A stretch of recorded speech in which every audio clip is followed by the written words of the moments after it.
आपण ऐकत आहात जगद्गुरु तत्वदर्शी संत रामपालजी महाराज यांच्याद्वारे लिखित पुस्तक ज्ञानगंगा। पवित्र ऋग्वेदामध्ये सृष्टी रचनेचे प्रमाण। ऋग्वेद मंडल 10 सूक्त 90 मंत्र 1।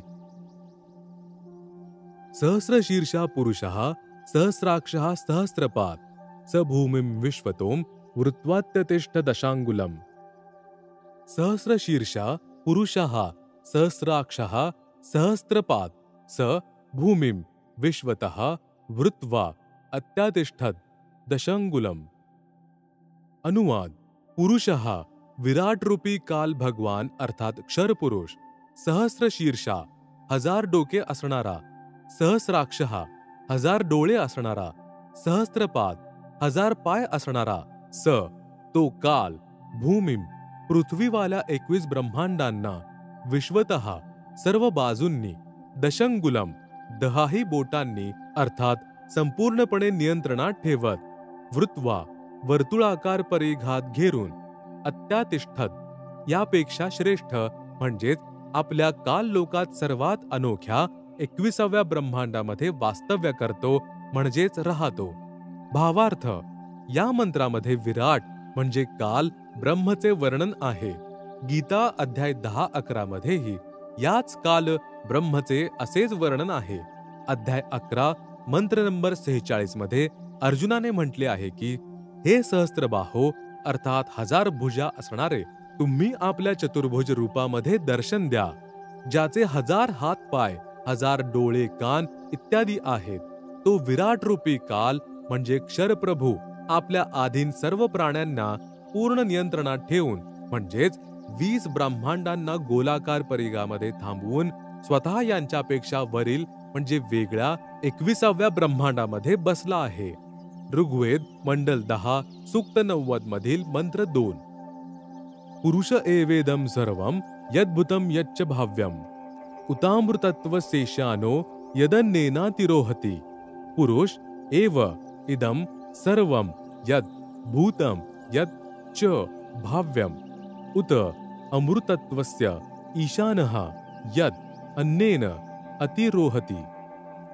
अनुवाद। एव अशा प्रकारे काही योग्य प्रकारचा पुरुष भगवान आहे, तो अक्षर पुरुष म्हणजेच परब्रह्म आहे।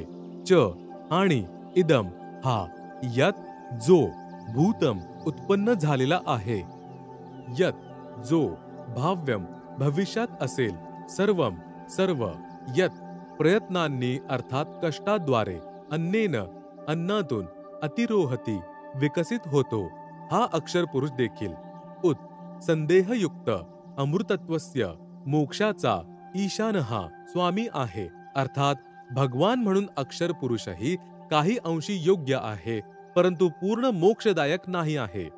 भावार्थ। या मंत्रामध्ये परब्रह्मचे म्हणजे अक्षर पुरुष विवरण आले आहे, ज्याच्यात भगवानांची काही अंशी लक्षणे आहेत, परंतु याच्या भक्तीने देखील पूर्ण मोक्ष मिळत नाही।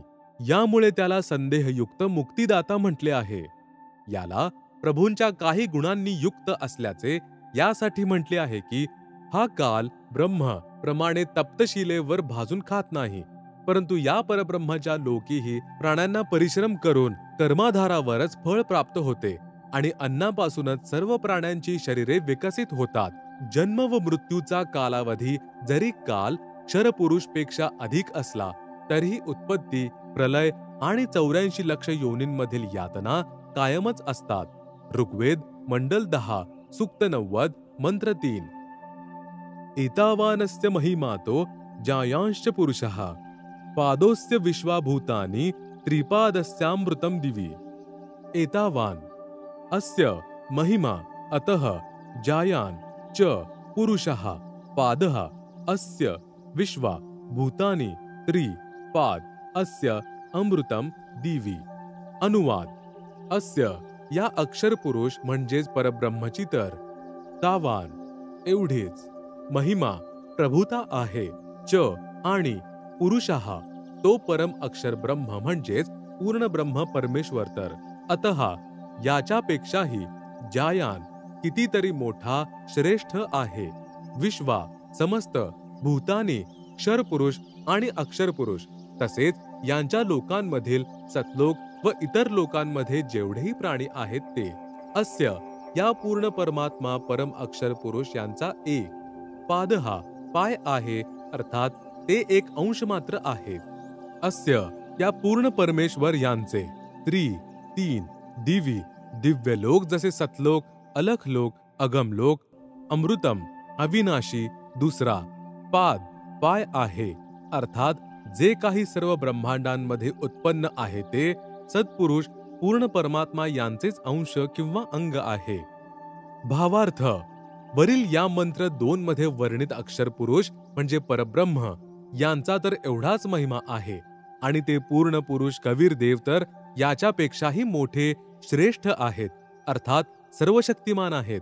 सर्व ब्रह्मांडे त्यांच्याच अंश मात्र वर स्थिर आहेत. या मंत्रामध्ये 3 लोकांचे म्हणजे धामांचे वर्णन एवढ्याच कारणाने आहे की चौथे अनामी म्हणजे अनामय लोक अन्य रचनांच्या पूर्वीचे आहे. याच 3 प्रभूंचे म्हणजे क्षरपुरुष, अक्षरपुरुष या दोघांपेक्षा वेगळा परम अक्षर पुरुष. विवरण श्रीमद भगवत गीता अध्याय 15 श्लोक 16-17 मध्ये आहे. याचेच प्रमाण आदरणीय गरीबदास साहेबजी सांगतात की गरीब जाके अर्ध रूम पर सकल पसारा ऐसा पूर्ण ब्रह्म हमारा. गरीब अनंत कोटि ब्रह्मांड का एक रति नहीं भार. सद्गुरु पुरुष कबीर है कुल के सृजनहार. याचेच प्रमाण आदरणीय दादू साहेबजी सांगत आहेत की जिन मोकू निज नाम दिया सोई सतगुरु हमार. दादू दूसरा कोई नहीं कबीर सृजनहार. याचेच प्रमाण आदरणीय नानक साहेबजी देत आहेत की एक अर्ज गुप्तम पेश तो दरकुल करतार हक्का कबीर करीम तू बेएब परवरदिगार. श्री गुरुग्रंथ साहेब पान नंबर 721 महिला 1 राग तिलंग. कुल करतार याचा अर्थ असा आहे की सगळ्यांचे रचनाकार अर्थात शब्दशक्तीद्वारे रचना करणारे शब्द स्वरूपी प्रभू. हक्का कबीरचा अर्थ आहे सतकबीर, करीमचा अर्थ दयाळू आणि परवरदिगारचा अर्थ परमात्मा असा आहे. ऋग्वेद मंडल 10 सूक्त 90 मंत्र 4. त्रिपादूर्ध्व उदयत पुरुषः पादोस्येहा भवत् पुनः ततो विश्वं व्यक्रामत्सा शनान शने अभि. त्रिपाद ऊर्ध्वः उदयत पुरुषः पादः अस्य इहि अभवत् पुनः ततः विश्वंग व्यक्रामत् सह अशनानशने अभि. अनुवाद पुरुषः हा परम अक्षर ब्रह्म अर्थात अविनाशी परमात्मा. ऊर्ध्वः वर. 3 लोक जसे सतलोक, अलख लोक, अगम लोक रूपी. पाद पाय अर्थात वरील भागामध्ये. उदयत प्रकट होतो अर्थात विराजमान आहे. अस्य याच परमेश्वर पूर्ण ब्रह्म यांचा एक पादहा पाय म्हणजे एक हिस्सा जगत रूप. पुनर पुन्हा. इह येथे. अभवत प्रकट होतो. ततः म्हणून. सहा तो अविनाशी पूर्ण परमात्मा. अशाना नशने खाणाऱ्या काल म्हणजे ब्रह्मच्या अर्थात क्षरपुरुषच्या आणि न खाणाऱ्या परब्रह्म अर्थात अक्षर पुरुष याच्याही. अभि वर. विश्वंग सर्वत्र. व्यक्रामत व्याप्त आहे अर्थात त्यांची प्रभुता सर्व ब्रह्मांडांवर आणि सर्व प्रभूंवर आहे. ते सर्व कुळाचे मालक आहेत ज्यांची शक्ती या सर्वांवर व्याप्त आहे. भावार्थ हेच सर्व सृष्टीचे रचनाकार प्रभू आपल्या रचनेच्या वरील भागामध्ये 3ही स्थानांवर म्हणजे सतलोक, अलख लोक, अगम लोक 3 रूपात स्वतः प्रकट होतात अर्थात स्वतः विराजमान आहेत. येथे अनामी लोकाचे वर्णन एवढ्यासाठीच केले नाही कारण की अनामी लोकामध्ये कोणतीही रचना नाही आणि अनामय म्हणजे अकह लोक शेष रचनेच्या पूर्वीचे आहे. नंतर म्हटले आहे की परमात्मा यांच्या सतलोकापासून विलग होऊन खालील ब्रह्म आणि परब्रह्मचे लोक उत्पन्न होतात आणि तोच पूर्ण परमात्मा भक्षण करणारा ब्रह्म अर्थात कालच्या. कारण ब्रह्म किंवा काल विराट शापामुळे 1,00,000 मानव शरीरधारी प्राण्यांचा आहार करतो आणि भक्षण न करणाऱ्या परब्रह्म अर्थात अक्षर पुरुष याच्या परब्रह्म प्राण्यांचा आहार करत नाही परंतु जन्म मृत्यू कर्मदंड जसे आहे तसेच राहते. वर सुद्धा सर्वत्र व्याप्त आहे. अर्थात या पूर्ण परमात्मा यांची प्रभुता या सर्वांवर आहे. कबीर परमेश्वरच कुळाचे स्वामी आहेत, ज्यांनी आपली शक्ती सर्वांवर व्यापली आहे. जसा सूर्य आपला प्रकाश सर्वांवर पसरवून प्रभावित करतो, तशी पूर्ण परमात्मा यांनी आपली शक्तिरूपी म्हणजे क्षमता, रेंज सर्व ब्रह्मांडांवर नियंत्रण ठेवण्यासाठी प्रस्थापित केलेली आहे. जसा मोबाईल फोनचा टॉवर एका स्थानी असूनही आपली शक्ती अर्थात मोबाईल फोनची रेंज म्हणजे क्षमता चारही बाजूंना पसरवत असतो, या प्रकारे पूर्ण प्रभूंनी आपली निराकार शक्ती सर्वव्यापक केली आहे, ज्यामुळे पूर्ण परमात्मा सर्व ब्रह्मांडांना एका स्थानावर विराजित होऊन नियंत्रित करतो. याचेच प्रमाण आदरणीय गरीबदासजी महाराज देत आहेत. अमृतवाणी राग कल्याण. तीन चरण चिंतामणी साहेब, शेष बदन पर छाए, माता पिता कुलन बंधू, ना किन्हे जननी जाए. ऋग्वेद मंडल 10 सूक्त 90 मंत्र 5. तस्माद् विराळ जायत विराजो अधिपुरुषः, स जातो अत्यरिच्यत पश्चात भूमी मथो पुराः. तस्मात् विराट अजायत विराजः अधि पुरुषः स जातः अत्यरिच्यत पश्चात भूमिम अथः पुरः. अनुवाद. तस्मात त्यानंतर त्या परमेश्वर सत्पुरुष यांच्या शब्दशक्तीने विराट, विराट अर्थात ब्रह्म, ज्याला क्षर पुरुष व काल देखील म्हणतात, अजायत उत्पन्न झाला आहे. पश्चात त्यानंतर विराजहा विराट पुरुष अर्थात काल भगवानहून, अधि मोठ्या, पुरुषः परमेश्वर यांनी, भूमीम पृथ्वीवरील लोक, काल ब्रह्म आणि परब्रह्म यांच्या लोकांची, अत्यरिच्यत चांगल्या प्रकारे रचना केली. अतः नंतर पुराः अन्य लहान लहान लोक, स त्या पूर्ण परमेश्वर यांनीच, जातः उत्पन्न केले म्हणजेच स्थापित केले. भावार्थ.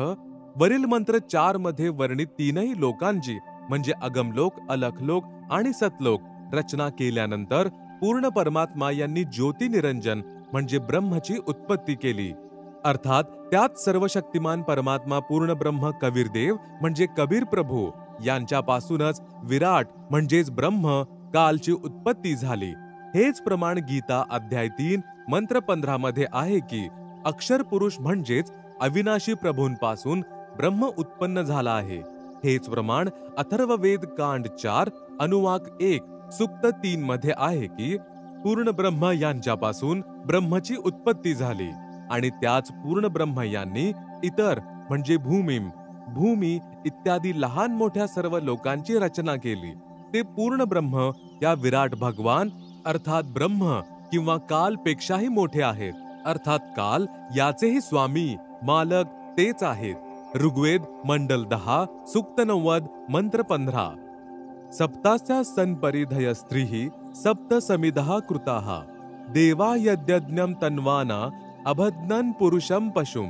सप्त अस्य आसन परिधयः त्रिसप्त समिधः कृताः देवा यत् यज्ञं तन्वानः अभद्नन् पुरुषं पशुं. अनुवाद.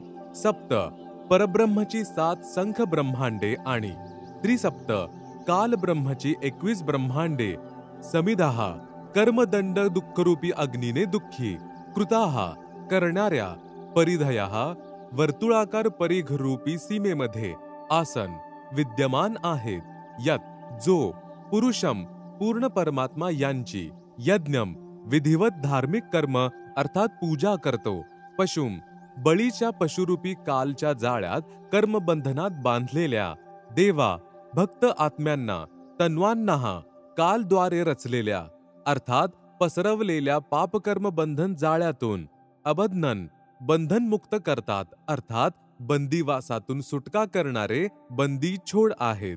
भावार्थ. परब्रह्म याची 7 संख ब्रह्मांडे आणि ब्रह्माची 21 ब्रह्मांडे आहेत. वर्तुळाकार सीमेमध्ये बंद पापकर्मांच्या अग्नीमध्ये जळत राहणाऱ्या प्राण्यांना वास्तविक पूजा विधी सांगून योग्य उपासना करवून घेतो. त्यामुळे बळी दिल्या जाणाऱ्या पशूंसारख्या जन्ममृत्यूच्या जाळ्यामध्ये अडकलेल्या काल ब्रह्मच्या आहारासाठी तप्तशिलेच्या कष्टांपासून पीडित भक्त आत्म्यांना कालच्या कर्मबंधनाचे पसरवलेले जाळे तोडून बंधनरहित करतात. अर्थात बंदिवासातून सोडवणारे बंदीछोड आहेत. याचे प्रमाण पवित्र यजुर्वेद अध्याय 5 मंत्र 32 मध्ये आहे की कविरंघारिसी म्हणजे कवीर, कबीर परमेश्वर, अंघ म्हणजे पापाचे, अरी म्हणजे शत्रू, असी म्हणजे आहेत, म्हणजेच पाप विनाशक कबीर आहेत. बंभारिसी, बंभारी, बंधनाचा शत्रू म्हणजे बंदीछोड कबीर परमेश्वर असी आहेत. ऋग्वेद मंडल 10 सूक्त 90 मंत्र 16. यज्ञेन यज्ञमयजन्त देवास्तानि धर्माणि प्रथमान्यासन तेह नाकं महिमानः सचन्त यत्र पूर्वे साध्याः सन्ति देवाः.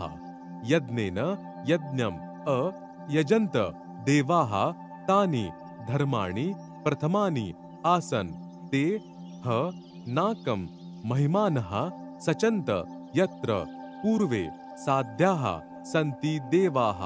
अनुवाद: जे देवाः निर्विकार देवस्वरूप भक्तात्मे, अयज्ञम अपूर्ण अयोग्य धार्मिक पूजेच्या ऐवजी यज्ञेनं धार्मिक कर्म आधाराने सद्भक्ती अयजंत पूजा करतात, तानी ते धर्माणी धार्मिक शक्ती संपन्न प्रथमानी मुख्य म्हणजेच उत्तम आसन आहेत, तेच खरे तर महिमानहा महान भक्ती शक्तियुक्त होऊन, साध्याहा सफल भक्तजन, नाकम पूर्ण सुखदायक परमेश्वर यांना, सचंत भक्ती निमित्त कारण अर्थात सद्भक्तीच्या कमाईने प्राप्त होतात, ते तेथे जातात, यत्र जेथे पूर्वीच्या सृष्टीतील देवाहा पापरहित देवस्वरूप भक्त आत्मे संती राहतात. भावार्थ: जे निर्विकार म्हणजे ज्यांनी मांस, मद्य, तंबाखू यांचा त्याग केलेला आहे आणि ते इतरही दुष्कर्मे करत नाहीत, देवस्वरूप भक्त आत्मे शास्त्रविधिरहित पूजेचा त्याग करून शास्त्रानुकूल साधना करतात, ते भक्तीच्या कमाईचे धनी होऊन काल ब्रह्मच्या ऋणातून मुक्त होऊन आपल्या सद्भक्तीच्या कमाईमुळे ते सर्व सुखदायी परमात्मा यास प्राप्त करतात, अर्थात सतलोकामध्ये जातात, जेथे सर्वप्रथम रचलेल्या सृष्टीतील देवस्वरूप अर्थात पापरहित हंस आत्मे राहतात. ज्याप्रमाणे काही आत्मे काल ब्रह्मच्या जाळ्यामध्ये फसून येथे आले, काही परब्रह्म सोबत 7 संख ब्रह्मांडांमध्ये आले, तरीही असंख्य आत्मे ज्यांचा विश्वास पूर्ण परमात्मा यांच्यावर अटळ राहिला, ज्यांचं पतिव्रता पदावरून म्हणजे निष्ठेपासून पतन झालं नाही, ते तेथेच राहिले. म्हणूनच येथे तेच वर्णन पवित्र वेदांनीही सत्य सांगितले आहे. हेच प्रमाण गीता अध्याय 8 श्लोक 8 ते 10 मध्ये वर्णित आहे की जो साधक पूर्ण परमात्मा यांची सत्साधना शास्त्र विधीनुसार करतो, तो भक्तीच्या कमाईच्या बळावर त्या पूर्ण परमात्मा यांना प्राप्त होतो, अर्थात त्यांच्या जवळ जातो. यावरून हे सिद्ध होते की 3 प्रभू आहेत, ब्रह्म, परब्रह्म, पूर्ण ब्रह्म. यांनाच 1 ब्रह्म ईश क्षरपुरुष, 2 परब्रह्म अक्षर पुरुष अक्षर ब्रह्म ईश्वर आणि 3 पूर्ण ब्रह्म परम अक्षर ब्रह्म परमेश्वर सत्पुरुष इत्यादी पर्यायी शब्दांनी ओळखले जाते.